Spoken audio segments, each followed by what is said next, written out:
Recevoir un colis Amazon est un acte presque religieux.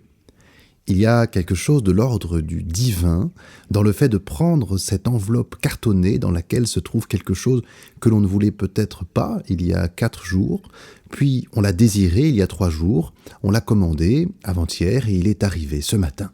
Il est là. Et il ne faudra qu'un geste pour l'ouvrir.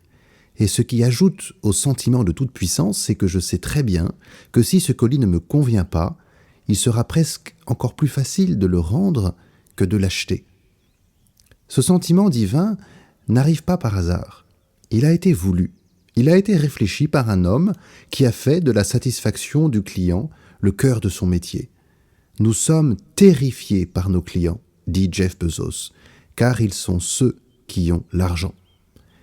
Tenant son colis dans les mains, le consommateur Amazon est le dieu de son vendeur, celui qui doit être satisfait, celui qui peut, au moindre défaut, ou simplement parce que le colis ne lui convient plus, le remettre dans sa boîte et le renvoyer.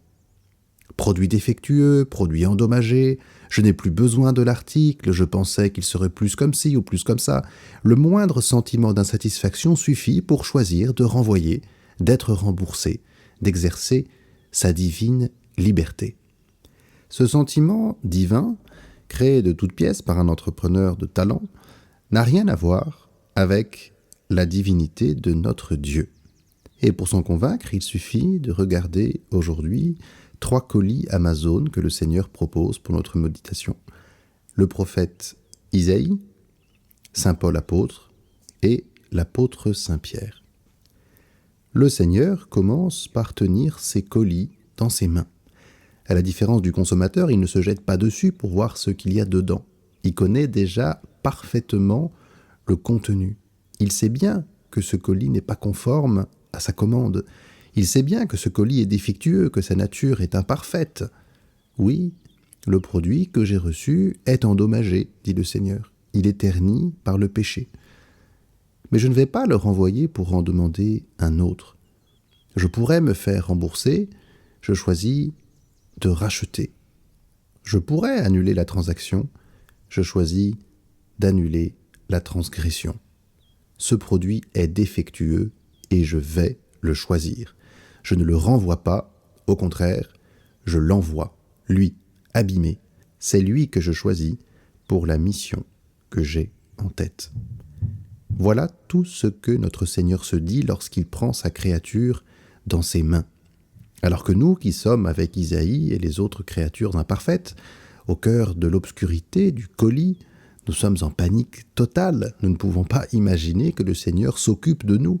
Nous voyons nos péchés, nos blessures, nous voyons tels que nous sommes et nous ne pouvons pas. Et nous crions comme Isaïe, « Malheur à moi, je suis perdu !» Et nous crions comme Saint Pierre, « Éloigne-toi de moi, Seigneur, je suis un homme pécheur. » Cet effroi est salutaire. Et il est nécessaire, je pense, qu'il revienne régulièrement dans toute mission chrétienne pour ne pas entrer dans la routine des œuvres que l'on pense faire pour Dieu, mais qui ne sont pas vraiment les siennes.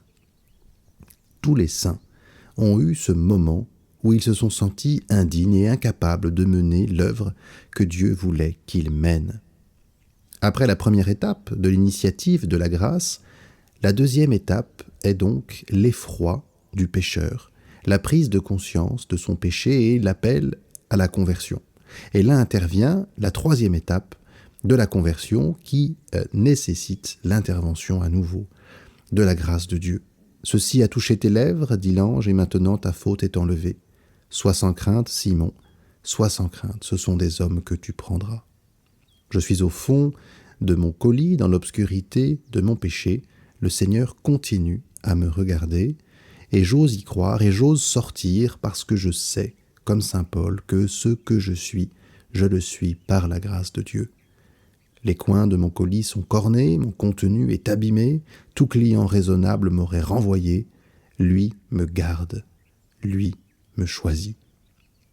Jeff Bezos voit un produit à remplacer, Dieu voit une âme à restaurer.